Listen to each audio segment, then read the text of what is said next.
Every year, the government confiscates cars for many reasons. These second-hand and old service vehicles are then sold by the Ministry of Finance. How exactly this works, Autovisi shows in this report. This time there is a special Opel Manta for sale. You can bid on the car via the government's website.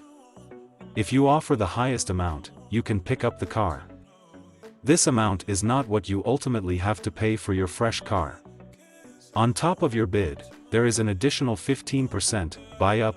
A special Opel Manta B at the Dutch government. The Opel Manta B came on the market in September of 1975.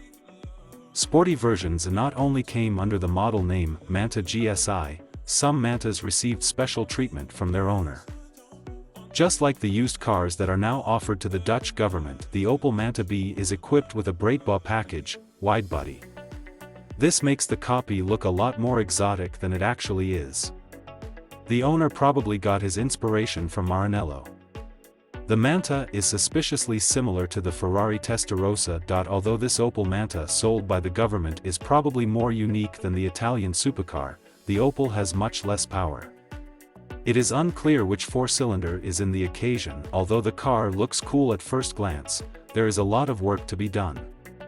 Damage, rust, a missing mirror and peeling paint. Although the mileage is only at 93,784 kilometers, the occasion with the government is not in good shape. If you enjoy spraying, sanding and welding, then this Opel Manta might be a fun project. When purchasing, take into account the considerable investment that you have to make this car really beautiful again. Last year, Toyota introduced the lightweight version of the Supra to Europe. It was exclusively available with a 6-speed manual, 19-inch wheels, and cloth upholstery.